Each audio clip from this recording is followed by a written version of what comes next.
Blessed art thou among women, and blessed is the fruit of thy womb, Jesus. Holy Mary, Mother of God, pray for us sinners now and at the hour of our death. Amen.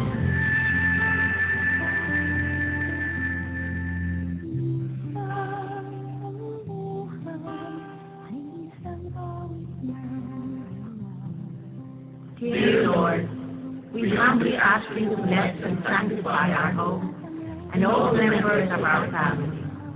We offer you our gratitude for all that you have done for us, for all that you have given us, and for the example of family virtues set for us by your own holy family. We consecrate ourselves to you, our trials and our joys, so that our home may ever be a shrine of peace, purity, love, labor, and faith.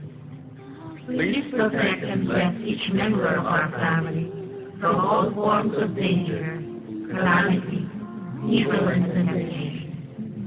Jesus, Mary, and Joseph, look with compassion and love on all families throughout the world.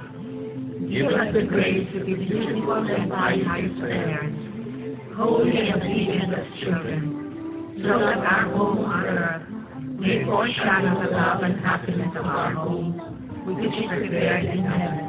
Amen.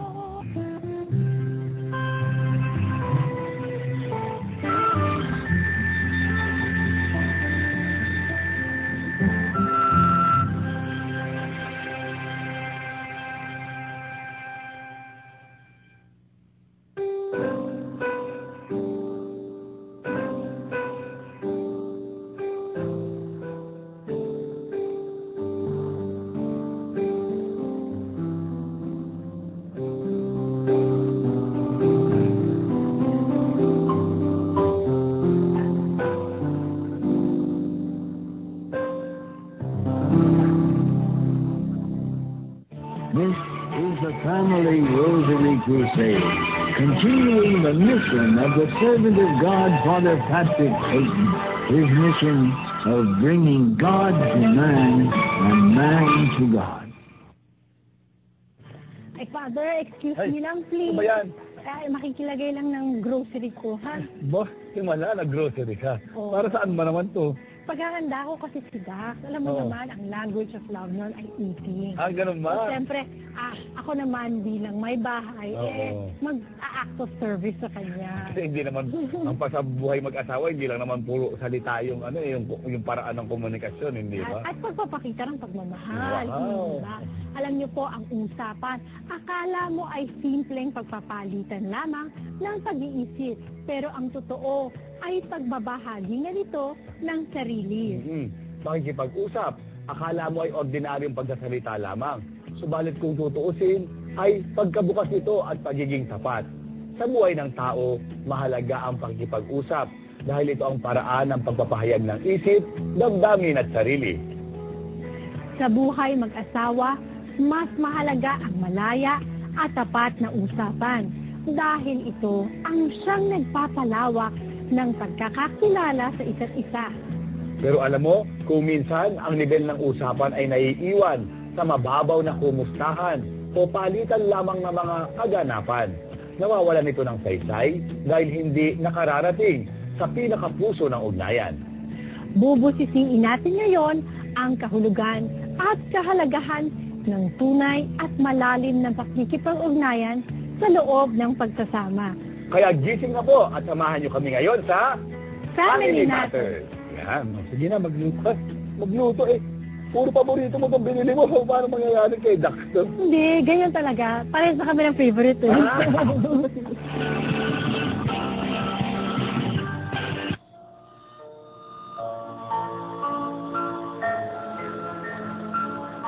My dear, dear children, I, your mother, love you, and I wish to urge you to prayer. I am, dear children, tireless, and I call you even when you are far away from my house. I feel pain for everyone who has gone astray. I beg you, surrender yourself completely to God and live the messages I am giving you.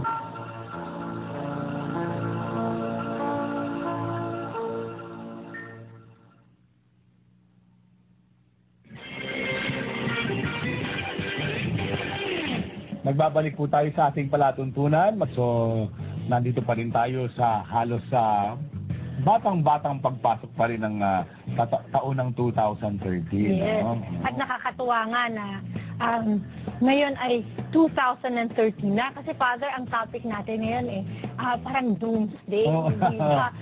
Maraming napag-usapan ng 2012, yung parang end of the world. End of the world na daw nung, ano ba yun, December 21. Oo. Hindi ba sa Apocalypse nga, Father, meron ding horsemen. Ano ba ang mga four horsemen sa Apocalypse?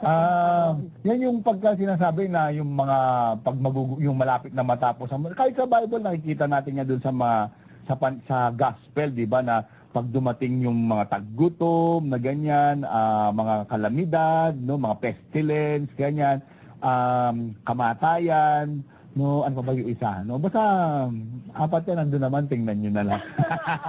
No, yung ganitong panahon na parang nagkakaroon ng mga kamalasan, ika nga. No, yan na daw yung senyales ng pagwawakas. No? Naku, alam mo sa relationship, meron ding doomsday, Father.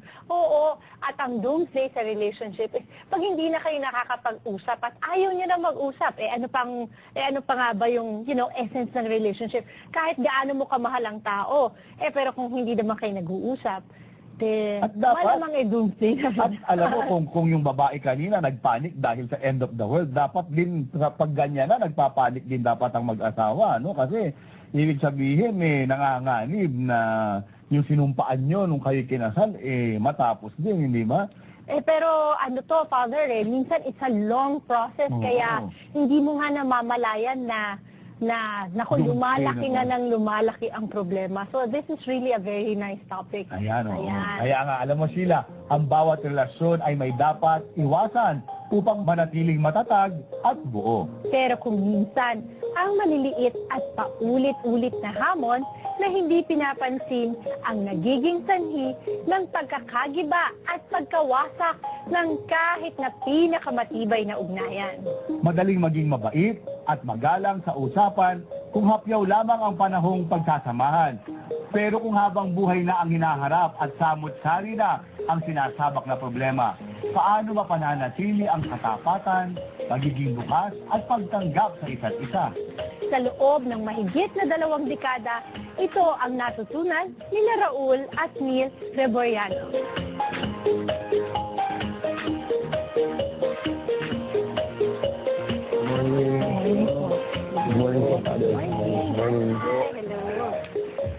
Alam niyo, maganda yung topic natin ngayon eh. Kasi tungkol dun sa panganganib ng buhay mag-asawa. Alam niyo, meron research dito. Meron akong guide ko si Sheila. Memorize niya to. No? Alam niyo kasi ako na kahit na anong Kahit na batang-bata pa po siya. Alzheimer's na forte. Kaya hindi ko na maano. Pero si Sheila, talagang fresh na fresh yung mga... Alam mo, ang research si Father, sabi daw ni John Gottman, merong 4 horsemen of communication. Ang unang-una dito siguro, Father, ay yung criticism na madalas mangyari sa buhay mag-asawa. Minsan nga kahit hindi mag-asawa ang dalas kasing napakadali, Father, yung ituro mo yung ibang tao. Kaya nga palagi, di ba, do not point a finger because kasi mas madami yung... You always or you never, ganyan yung mga sinasabi mo parati dun sa partner mo. No? Sabi daw dito, your partner is most likely to feel under attack and to respond defensively. This is a dangerous pattern to get into because neither person feels heard nor both may begin to feel bad about themselves in the presence of the other. Totoo po ba to? Sabi nga nila, dalawa kayong tao nang galing sa ibang kultura, ibang pamilya. So, kailangan talaga magsasalib kayo ng maayos. Otherwise, magiging problema talaga yon kung sabi niya nga, mag-point kayo ng finger sa kapwa mo, yung tatlo nakaturo sa'yo. So, ganoon talaga yon. Ang lalaki at babae, di ba, may differences yan eh. So, kailangan nga lang, nalalaman mo yung difference ng a man and a woman. So, may time kasi na yung babae, hindi naman siya in good mood. Especially pag meron kaming mga monthly period na dumadating.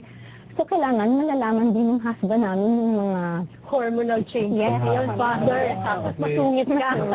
Kaya, for the times, father, talagang kailangan talaga nalalaman ng husband and wife yung difference ninyo. Or at least, maiiwasan ninyo kung paano yung mga gap na maaaring dumating sa buhay ninyo. Pero alam nyo ba na yung sinabi nating unang first horseman na criticism, may antidote pala doon, Sheila. Is to be honest but respectful confrontation of the problem and not the person. Ang antidote pala daw doon ay yung pagiging tapat at may halo pa rin respeto na pag-usapan ng problema at hindi yung ang atake mo ay yung tao. Ang pag-usapan yung problema. Nga, you have to confine on the topic lang. Huwag kayong, sabi nga kung dadalhin mo naman sa ibang topic at gagawa ka ng ibang scapegoat, lalawik yung alitan. So, dapat kung ano yung problema, harapin. Pero dapat marami pa tayo dito. So, pangalawa, sige nga, kung natatandaan mo pa, ano yung pangalawa? Ang pangalawa ay defensiveness. Hindi ba? Hindi na po ako masyado kinatanda ni father.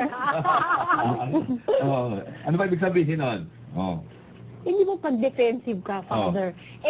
Wala pa nga yung problema, inuunahan mo na. Siguro yung isang instances na yung pagiging late nga. Madalas na pag naging late ka, nila ka na scapegoat eh. No? Kasi defensive ka dahil ikaw yung nagkulang. So meron ka na kagad na naiisip na reason kung bakit ka na late. Madalas ganyan. So kasi ganun, kasi ganyan yung kliyente dumating kasi tumawag. Being defensive talaga nangyayari ang madalas. Even at present times, ganyan nangyayari. So siguro ang magandang, ang ginagawa namin doon is being honest. No?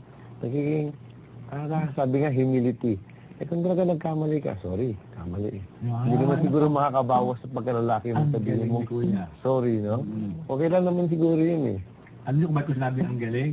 Yun yung antidote. Sabi nito, ang gamot daw doon is to listening and maturity to take responsibility for one's mistake. Di ba nagkamali ka, aminin mo yung pagkakamali mo. Kasi nga, sabi ko parati hanggat hindi umaamin ng isang tao sa pagkakamali niya, ibig sabihin, wala pa siyang desisyong magbago. No? Pag inamin mo na, di ba, ilang beses nang paulit-ulit, sinasabi natin yan ang ginawa ni Adan at ni Eva.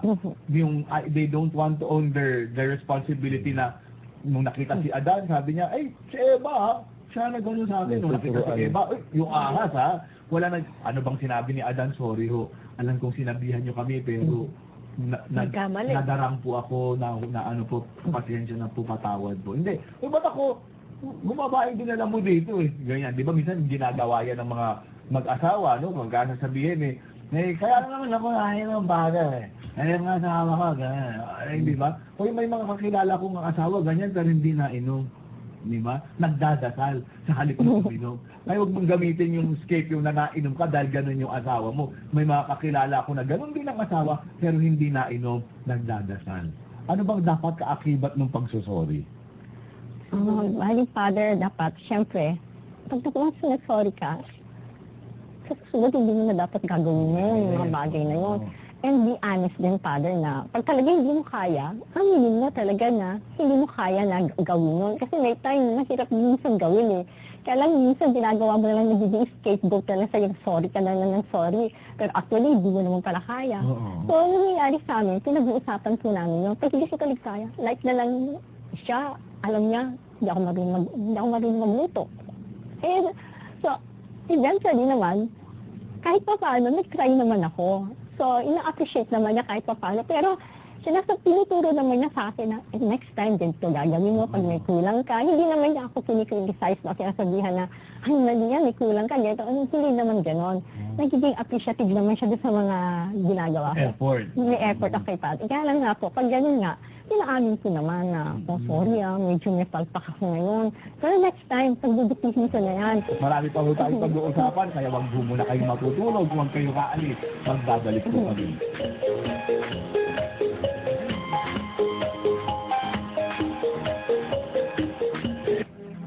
Fatima was the first apparition site to be approved by the Catholic Church within the 20th century. What messages did Our Lady impart to the children and to the world at that time? There are 4 significant message points. First, daily duty, living chastely according to one's state in life. Second, prayer, particularly to pray the Rosary. Third, Eucharistic preparation, communions of reparation on the first 5 Saturdays. Fourth, consecration to the Immaculate Heart of Mary, along with wearing the brown scapular. Have we fulfilled the requests of the Blessed Mother? If not, shouldn't we begin now?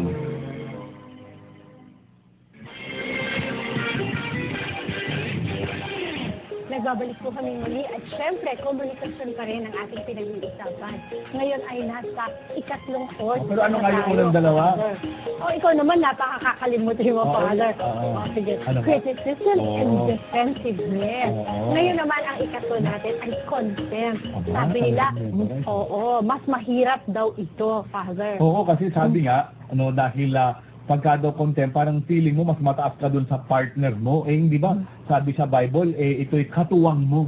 Makakatulong mo, hindi yung mas mababa sa'yo, kaya nga sa side mo daw kinuha, hindi sa paa, no?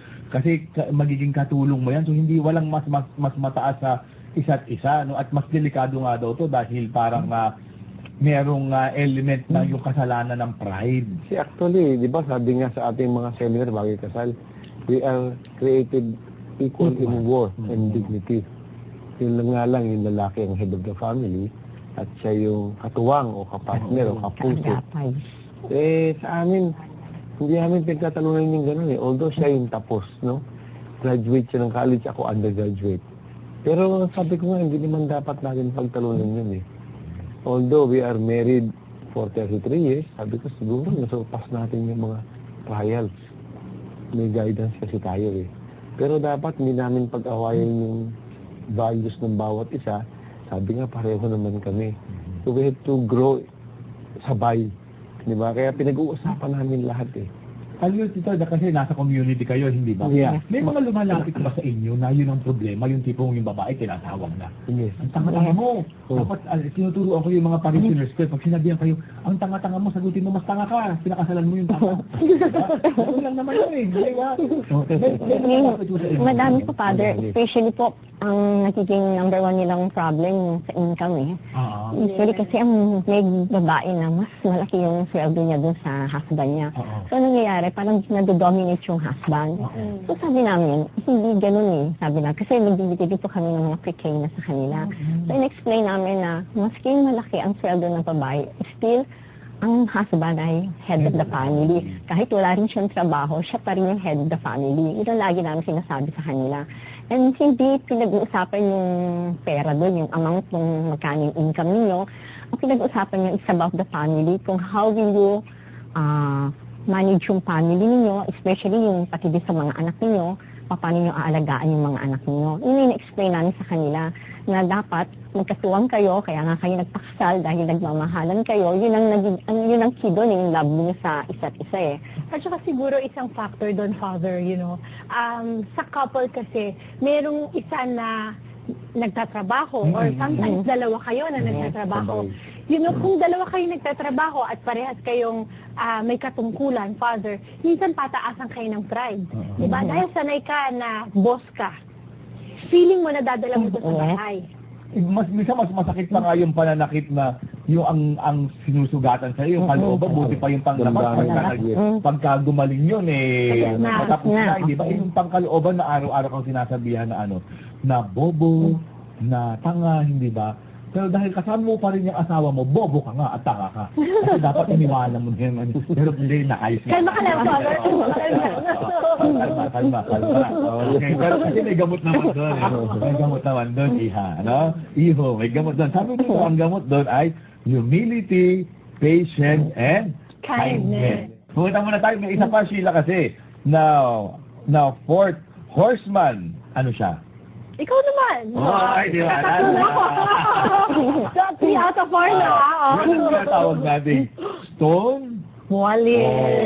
Stone Wally. Na ibig sabihin nito, siguro sa isang ordinaryong pananalita, ito yung parang nagdi-deadma ka na lang. Naglalagay ka ng barrier, ng dingding, para wala na pag-usapan niya. Wala na akong pakialam dyan. Or sometimes physically, tumatayo ka na lang sa conversation, ayaw mo na makinig, o di kaya kahit physically nakaupo ka nga doon, hindi ka na, kumbaga naglagay ka na ng earplug.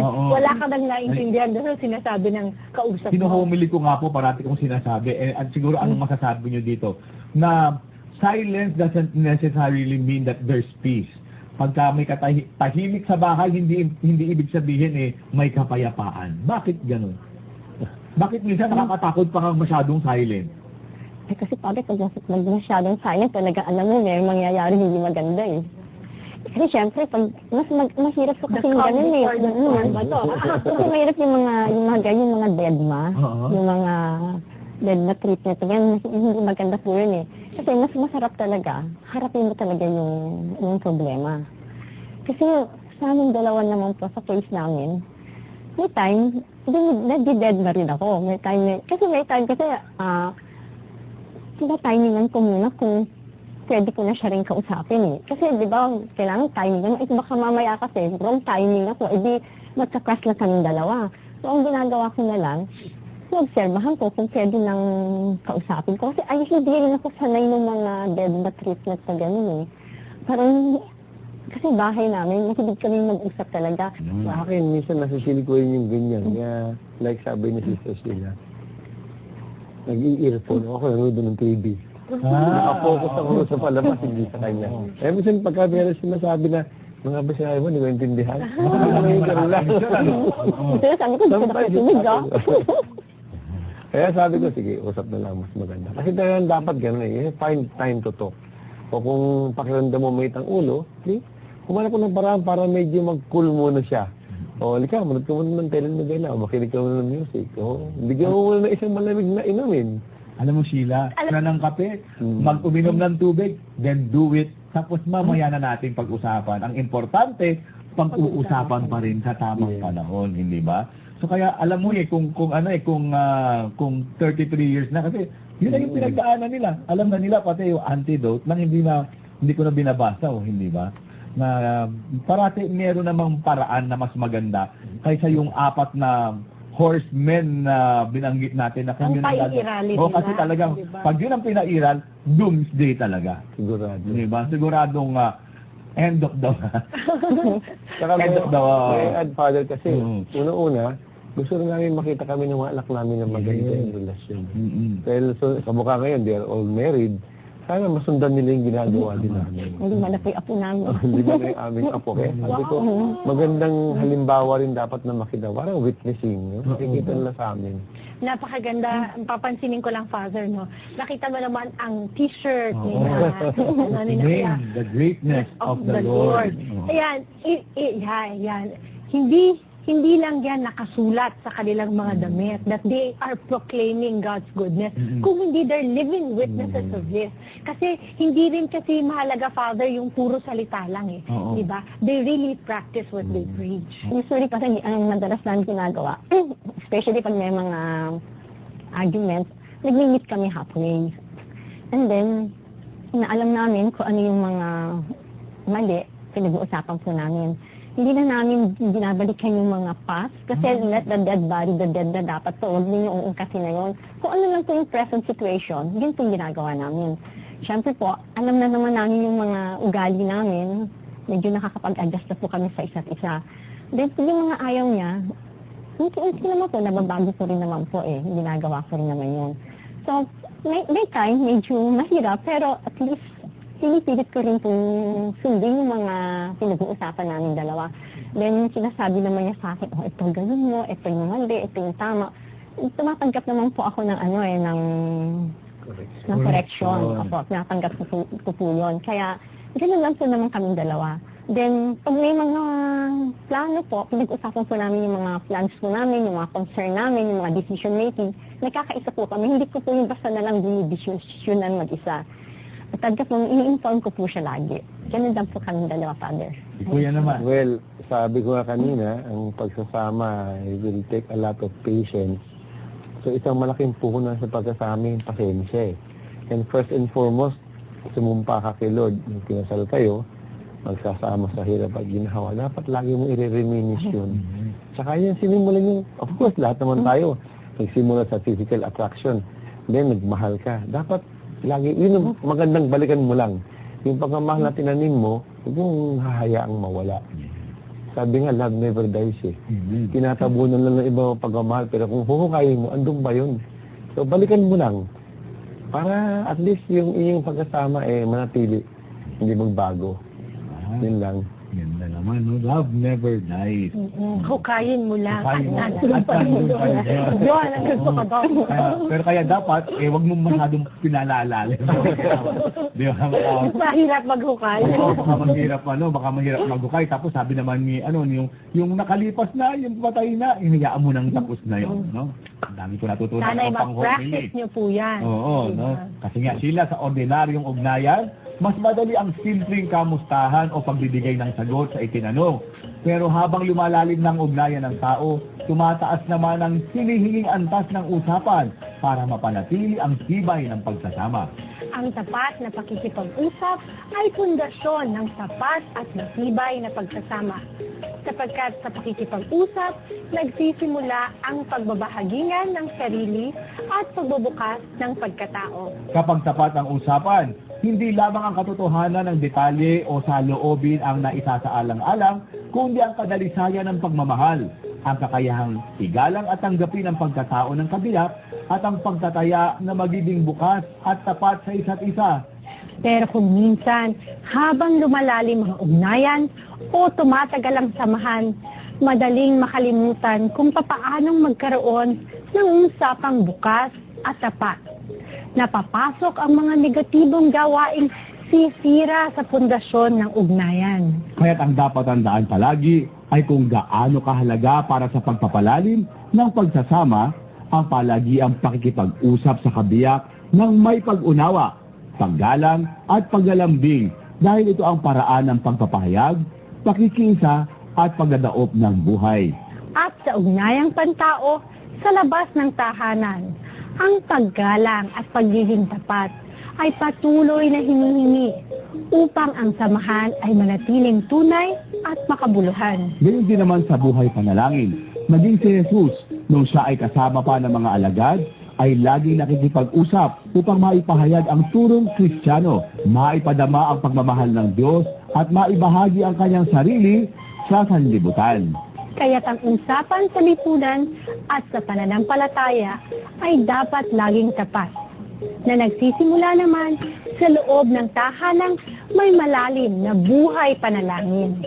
Sabi nga ni Servant of God, Father Patrick Tayson, the family that prays together, stays together. Your family matters the most. Maraming salamat po sa inyong panonood. Thank you. Thank you. Yan, so yan. I hope this program gives all of you comfort, courage, and hope. Its purpose is to help families in their struggle against the many evils, tearing apart family life and moral values today. There is no surer way for families to get the help they need so desperately than to ask God, to pray as a family, to pray the rosary, a gospel prayer, a prayer that never ceases to tell the family the good news that God is on their side. Ponder the message of this program deeply within your heart, and may its joy Move your family to join the millions throughout the world to proclaim the truth of the statement. The family that prays together stays together.